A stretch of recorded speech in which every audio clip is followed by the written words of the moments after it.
Hello guys, welcome to Suresh Rana YT channel. आज हम आपको मूवी एक्सप्लेन करेंगे दी डेविल्स प्राइड। कहानी की शुरुआत में हम एक लड़की को देखते हैं जिसका नाम HR होता है। वो कहानी सुना रही होती है कि हर रात उसे सिर्फ एक ही खौफ आता है, जहां पर वो एक बड़े से घर में एक हैंडसम आदमी को देखती है और वो हर रात उसके करीब आता है। और आज रात भी जब HI ये खौफ देख रही थी, तब हम रियल लाइफ में देख रहे थे कि उसके पास एक डीमन था जो उसके करीब आ रहा था। इस बात से हमें यह साफ जाहिर होता है कि एचा के ऊपर एक डीमन का कब्जा है। रात जब उसका हस्बैंड घर आता है, उसे अच्छा तो लगता है, लेकिन साथ में उसे गुस्सा भी आ रहा था क्योंकि उसका हस्बैंड कुछ ज्यादा ही लेट आ रहा था। तभी वहां पर एचा अपने हस्बैंड को सब चीज सही जगह पर रखने के लिए कहती है और उसका हस्बैंड रखता भी है। लेकिन तब हम देखते हैं एक डेमोनिक हाथ उस सारी चीजों को बिखेरा देता है। एचा को ऐसा लगता है कि ये जब उसके हस्बैंड ने किया, इस वजह से उन दोनों के बीच में बहस हो जाती है और उसका हस्बैंड बगैर खाना खाए नाराज होकर वहां से चला जाता है। अगले दिन काम पर जाकर एचा अपनी फ्रेंड को अपनी टेंशन बताती है। वो कहती है कि मेरा हस्बैंड बदल गया है, कहती है कि पहले की तरह वो मुझे अटेंशन नहीं देता। तब उसकी दोस्त उसे समझाती है कि शायद पहले की तरह तुम भी उसे ट्रीट नहीं करती होगी और ना ही तुम पहले की तरह उससे स्वीटली बात करती हो और ना ही उसके लिए तैयार होती हो। उसकी फ्रेंड कहती है कि देखो, अगर तुम चाहती हो कि तुम्हारा हस्बैंड तुम्हें अटेंशन दे तो तुम आज रात उसके लिए अच्छे से तैयार होना। यहाँ पर एरियल का हस्बैंड अपने सीनियर को यही बताता है कि मेरी वाइफ मुझसे खुश नहीं रहती। तब उसका सीनियर भी उसे यही मशवरा देता है कि तुम आज रात जाकर उससे अच्छे से बात करना। और आज रात जब एरियल घर आता है, तब एचा बहुत अच्छे से तैयार हुई होती है और वो बहुत अच्छी से उससे बात भी करती है। और आज का दिन उनका बहुत ही अच्छा गुजरने वाला था। जैसे एचा चाहती थी कि उसे प्यार करे, एरियल उससे प्यार भी करता है। और अब हम उस दौरान उन दोनों के बीच उस डीमन को भी देख पाते हैं। और अभी एचा सो जाती है और उसी ख्वाब में वही हैंडसम आदमी नजर आता है।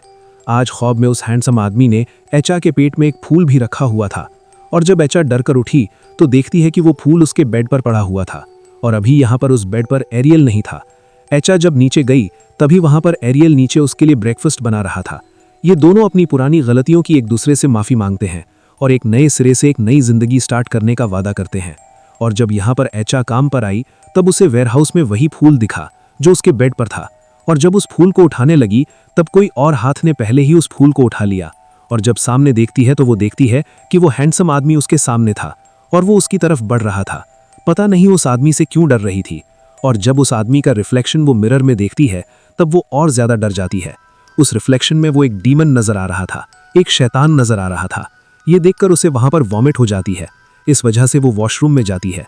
तब वॉशरूम में उसकी फ्रेंड भी उसके पीछे आती है। एचा अपनी फ्रेंड से बात करे बिना ही वहां से चली जाती है, लेकिन उसकी फ्रेंड उसकी वॉमिट देखकर और भी ज्यादा परेशान हो जाती है क्योंकि उस वॉमिट में खून और बहुत ज्यादा वॉर्म्स यानी कि कीड़े थे। तभी एचा शाम में अपनी बहन से मिलती है।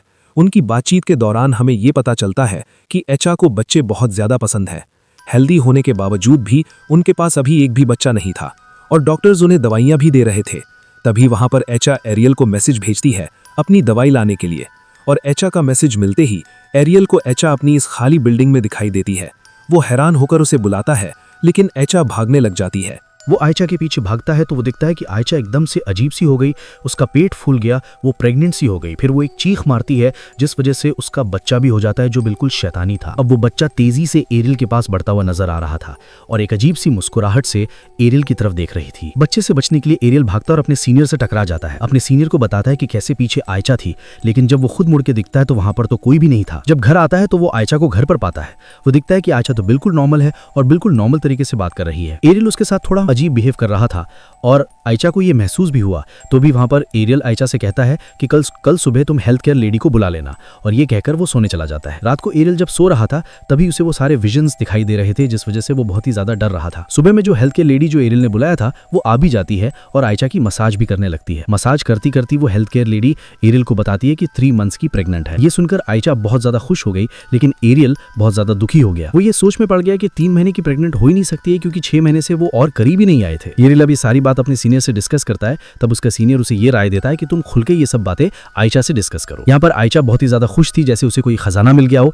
अपनी सारी कॉलीग्स को भी अपनी प्रेगनेंसी के बारे में बहुत खुशी खुशी बता रही थी। लेकिन हम यहाँ देखते हैं कि यहाँ पर आयशा की दोस्त बिल्कुल खुश नहीं थी। वो आयशा के लिए परेशान थी क्योंकि उसने लास्ट वीक आयशा की उल्टी में वर्म्स और बहुत सारा खून देखा था, जो कि एक अच्छा साइन नहीं था। लेकिन आयशा इस वक्त बहुत खुश थी, इसलिए उसने अपनी दोस्त की सारी बातों को इग्नोर कर दिया। यहाँ पार्किंग में अभी एरियल को एक गाड़ी से किसी बच्चे के रोने की आवाज आई, और जब एरियल ने टॉर्च लेकर एक गाड़ी में चेक किया, तब उस गाड़ी के अंदर उसे वही शैतानी बच्चा नजर आया। देखकर वो भाग जाता है और उसके भागते ही हम ये देखते हैं कि वो डीमन ने उस बच्चे को अपने हाथ में लिया हुआ था। घर आते ना ऐसा एरियल आयशा का फोन चेक करता है क्योंकि उसे आयशा पे शक हो रहा था, और तभी उसे वहां पर आयशा के फोन पर एक लड़की की चैट भी मिल जाती है। एरियल जब आयशा से इस चैट के बारे में पूछता है, तब आयशा कहती है कि ये तो मेरे बचपन का दोस्त है और उसकी वाइफ का झगड़ा हुआ था, इसलिए वो मुझसे बात कर रहा था। उस लड़की और आयशा के दरमियान ऐसा कुछ नहीं था। आयशा को भी समझ आ रहा था कि एरियल उस पर शक क्यों कर रहा है, इसलिए गुस्से से एरियल से कहती है कि कल हम लैब जाएंगे और टेस्ट करवाएंगे और मैं ये प्रूफ करूंगी ये बच्चा तुम्हारा ही है। सुबह में ये लोग लैब जाते हैं और जब डॉक्टर आयशा को चेक करती है, तब पता चलता है कि आयशा तो प्रेग्नेंट ही नहीं है। लेकिन ये सब जो हो रहा था वो क्या था? तब डॉक्टर बताती है कि जो वो लड़की माँ बनना चाहती है और अपने सर पे ये सवार कर लेती है, तब उसकी बॉडी में ऐसे चेंजेस आते रहते हैं कि उसे वहम हो जाता है कि वो प्रेग्नेंट है। हेल्थ केयर वालों ने बस उसकी बॉडी की शेप देखकर बता दिया था कि वो प्रेग्नेंट है, लेकिन रियल में ऐसा कुछ भी नहीं था। सारी बात सुनकर आयशा बहुत परेशान हो जाती है और एरियल बहुत ही ज्यादा दुखी हो जाता है। उसको बुरा लग रहा होता है कि उसने फिजूल में आयशा पर शक किया। आयशा उदास थी और ये सारी बात चाहकर वो अपनी दोस्त से बताती है। उसकी दोस्त उसे कहती है कि देखो ये सब ठीक नहीं है, तुम्हारे साथ जो कुछ भी हो रहा है ये नॉर्मल नहीं है। आयशा की दोस्त आयशा को जैनी के पास लेकर जाती है। जैनी साहब जब आयशा को देखते हैं, तब आयशा के पीछे उन्हें एक डीमन दिखाई देता है। वो वहां पर समझ जाते हैं कि आयशा के साथ बहुत बड़ा मसला है। अब वो आयशा को और आयशा की दोस्त को अंदर बुला लेते हैं और उन्हें कैसे जिनों के बारे में बताते हैं जो लोगों की मैरिड लाइफ को खराब करते हैं। वो आयशा से पूछते हैं कि तुम्हें कोई ख्वाब या वहम तो नहीं आता? तब आयशा उन्हें अपने ख्वाबों के बारे में बताती है। तब वो आयशा को कहते हैं कि तुम्हारे ऊपर एक ऐसे जिन का साया है जो लोगों का घर खराब करते हैं, और वो अपनी प्रेग्नेंट होने की बात भी जैनी साहब को बताती है। तब जैनी साहब कहते हैं कि तुम प्रेग्नेंट नहीं हो आयशा। ये सुनकर आयशा और भी गुस्से में आ जाती है। आज रात उसकी दोस्त काफी देर तक उसके साथ रुकती है, जब तक वो सो नहीं जाती। और जब उसकी फ्रेंड उसके घर से अपने घर जाते हैं, निकलती है, तब उसे रोड में एक बिल्ली का बच्चा दिखाई देता है। वो उस बिल्ली के बच्चे को उठाकर ऊपर की तरफ रख देती है कि ताकि कोई उसे कुचल न दे। लेकिन तभी वहां पर उसे एक अजीब सा महसूस होता है। जब वो पीछे मुड़कर देखती है, तभी वहां पर वही जिन था जिसे बचाने के लिए वो आयशा को जैनी साहब के पास लेकर गई थी, और इसी वजह से वो जिन बहुत गुस्से में आया हुआ था। वो आयशा की दोस्त पर हमला कर उसे जान से मार देता है। ये सब कुछ वो अपने ख्वाब में भी देख पाती है और डर कर उठ जाती है। तभी उसे उसके घर के बाहर शोर सुनाई देता है। आयशा दौड़कर जब जाती है बाहर, तब वो देखती है कि उसकी वहां पर दोस्त वैसे ही मरी पड़ी हुई थी जैसा उसने उसके ख्वाब में देखा था। उसकी दोस्त की मौत ने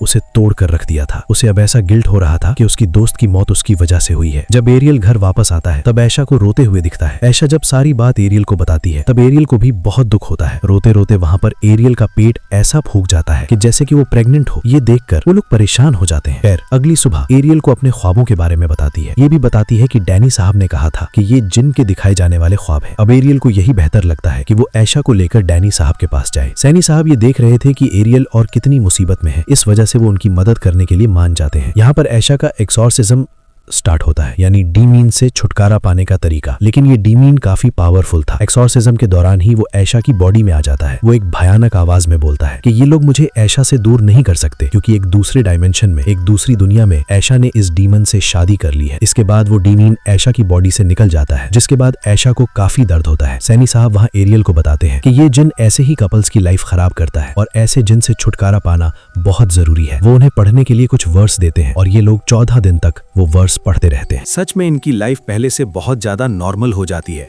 और ये वर्ड्स को पढ़ने से उसे वो ख्वाब आना भी बंद हो गए थे। लेकिन एक दिन एरियल आयशा को बताता है कि उसे काम के सिलसिले में बाहर जाना पड़ेगा। हालांकि वो आयशा को ऐसी हालत में छोड़कर नहीं जाना चाहता था, लेकिन दूसरे शहर में जाने से उसे बहुत पैसे मिलने, इस वजह से उनकी फाइनेंशियल सारी प्रॉब्लम सॉल्व हो जाती थी। आयशा अपने हस्बैंड से कहती है कि नहीं, तुम्हें जाना चाहिए, मैं अपना ख्याल रख लूंगी। उसके हस्बैंड के जाने के बाद वो वही वर्ड्स पढ़कर सो जाती है और आज हम उसके घर को थोड़ा अलग देखते हैं। वो जिन वापस आ गया था। वो बस एरियल के जाने का इंतजार कर रहा था, और जब एनालिसिस जहां सुबह में काम पर गई, तभी उसकी सारी कलीग्स की आंखें सफेद हो गईं और वो डरावने अंदाज में उसकी तरफ बढ़ने लगीं और सब अजीब आवाज में उसे यही कह रहे थे कि आयशा तुम मुझे छोड़कर नहीं जा सकती। ये सारी चीजों से आयशा काफी डर जाती है और रात में अपनी बहन को घर बुला लेती है। आयशा ने अब एरियल को भी ये सब बता दी थी कि उसके साथ ये सब हो रहा है। तभी वहां पर आयशा की बहन को कॉल करके ये कहता है कि कुछ भी हो जाए तुम्हें उसे कुछ सोने मत देना, क्योंकि अगली बार भी जब आयशा की दोस्त के घर आई थी, ऐचा के सोने के बाद ही जिन ने ऐचा के दोस्त को मार दिया था, और अगर अभी सो गई तो जिन जरूर तुम पर हमला कर सकता है। ऐचा को बातों में लगाए रखती है, लेकिन बातों के दौरान ऐचा को इतनी गहरी नींद आ जाती है कि वो कंट्रोल नहीं कर पाती। ऐचा की बहन उसे जोर जोर से हिलाकर उठाने की कोशिश करती है, लेकिन नहीं उठती, और तभी वो जिन ऐचा की बहन पर हमला कर देता है। वो पहले उसे कंधे पर हाथ लगाता है और बेड से उठाकर फेंक देता है। ऐचा की बहन कोशिश करती है तो कोई ना दिखने की पावर उसे दीवार पर फेंक कर मारती है, और ऐचा की बहन वहीं पर बेहोश हो जाती है। यहाँ पर ऐचा की थोड़ी देर के बाद आंख खुलती है तो वो देखती है कि उसका पेट वापस से फूल चुका था। ये देखकर ऐचा को बहुत ज्यादा गुस्सा आने लगा और वो लड़खड़ाते हुए नीचे जाने लगती है।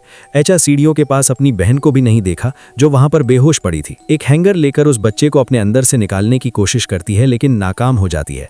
जब तक एरियल घर पर आता है तब वो देखता है कि ऐचा की हालत बहुत खराब होती है। वो ऐचा की बहन के साथ ऐचा को लेकर जेनी साहब के पास जाता है। यहाँ पर जेनी साहब कुछ और लोगों को भी बुलाते हैं और एग्जॉर्सिज्म स्टार्ट कर दिया जाता है, जहाँ पर वो सारे लोग प्रेयर्स पढ़ रहे थे। और हम यहाँ पर ऐचा के ख्वाब में दूसरी दुनिया देख रहे थे, यानी जीनों की दुनिया। जीनों की दुनिया में भी ऐचा खड़ी थी और उसे इन सारे लोगों की भी प्रेयर सुनाई दे रही थी। वो ऐचा इस दुनिया से निकलना चाह रही थी, बाहर जारी चाह रही थी, लेकिन तभी पीछे से वो जिन आकर कहता है कि तुम मेरी दुनिया से नहीं जा सकती। वो उस जिन से डरकर इधर उधर भागने लग जाती है। तब वो उस जिन को और भी ज्यादा गुस्सा आ जाता है। गुस्से में आकर वो जिन को पीछे से जकड़ लेता है। वो जिनों की दुनिया में ईचा को जकड़ लेता है। तभी यहाँ पर असली दुनिया में ईचा पॉज हो जाती है। उसका बेड हवा में उड़ जाता है और उसकी आंखें भी शैतानी हो जाती हैं। वो जिनों की तरह जोर जोर से हंस रही थी। ये लोग अपने प्रेयर्स को और भी ज्यादा जोर जोर से पढ़ने लगते हैं, जिस वजह से उस जिन को बहुत ही ज्यादा दर्द हो रहा था। वो जिन आकर जेनी साहब को भी डराने की कोशिश करता है कि जेनी साहब डरते नहीं हैं, जिस वजह से उस जिन को बहुत तकलीफ होती है और वो अपना कंट्रोल बेसिक कम करने लगता है। का बेड और जब नीचे आके गिरते हैं, जब एरियल के कान में वही वर्स को पड़ता है, तभी वहां पर अपनी ख्वाबों की दुनिया में ये दिखती है जहां पर एरियल उसे कह रहा है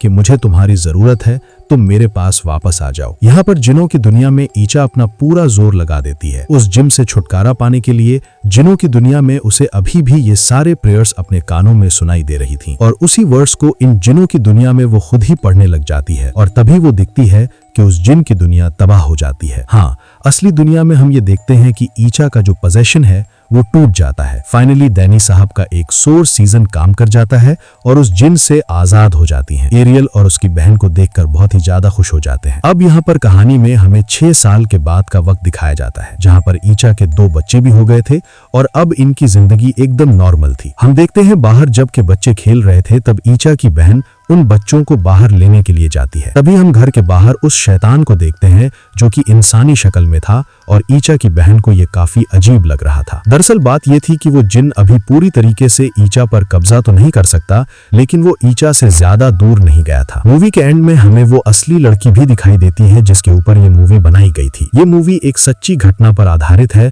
और उसी लड़की का इंटरव्यू दिखाते हुए ये कहानी, ये फिल्म यहीं पर खत्म हो जाती है।